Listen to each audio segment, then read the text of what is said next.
ఏదైతే ఉందో సామాజిక అవస్థాపన సౌకర్యాలైనటువంటి రోడ్లు కానీ లేకపోతే తదితర సౌకర్యాలు కానీ ఎక్కడా కూడా వీళ్ళు సృష్టించిన పాపాను పోలేదు.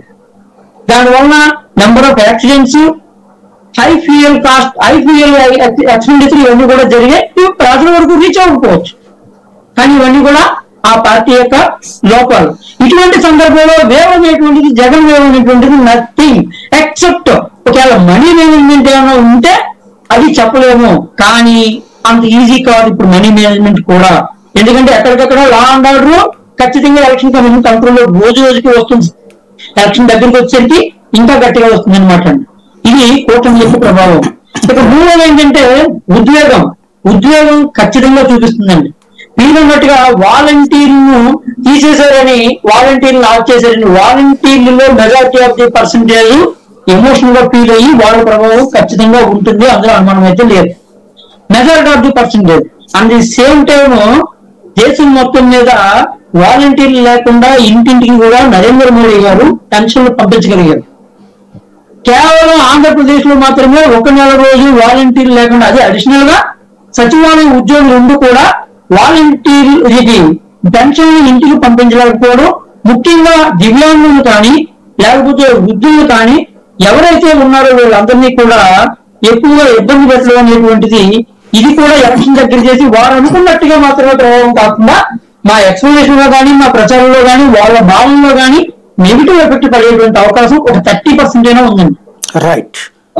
ఆ ఎమోషన్ కూడా మనకి ఖచ్చితంగా ప్రభావం చూపిస్తుంది. And the same time YS Sunitha గారు పదే చెప్తున్నారు, మద్రాస్ అందరూ కూడా ఆ పార్టీలో ఉన్నారు, ఆ పార్టీ పునాదులే రక్తంతో తడిసి రక్తశక్తిమై ఉన్నాయి. ఖచ్చితంగా మా నాన్నగారిని చంపించినటువంటి వ్యక్తిని అతను పార్టీలో పెట్టుకున్నాడు, కనీసం దాని మీద 5 సంవత్సరాలు అధికారంలో ఉండి ఆ కేసుకు సంబంధించి ఎటువంటి ముందుకి వెళ్లకుండా పైగా చెల్లైనటువంటి నా మీదే రకరకాలైనటువంటి వాదోపవాదాలు జరిగి అవాకులు చవాకులు మాట్లాడుతున్నారని వైఎస్ సునీతమ్మ గారు ఏం చేస్తున్నారంటే, కడపలో కానీ జగన్మోహన్ రెడ్డి గారి యొక్క ఫ్యామిలీ ఎవరైతే సానుభూతి పరులు ఉన్నారో వాళ్ళందరి మీద కూడా ఆ ఎమోషన్ పడుతుందండి. ఇంకా షర్మిలమ్మ గారు ఉన్నారండి.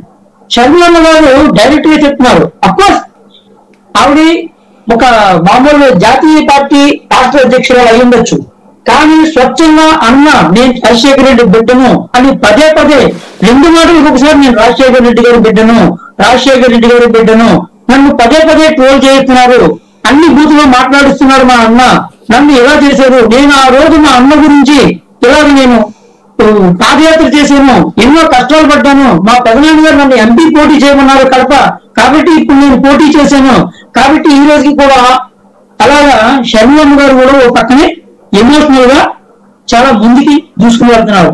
ఈ రకంగా ఎమోషన్ ప్రభావం కూడా అన్ని కూడా ఎక్కువ శాతం జగన్మోహన్ రెడ్డి గారికి యాంటీగా, అంటే జగన్మోహన్ రెడ్డి గారికి బదనాం అయ్యే విధంగానే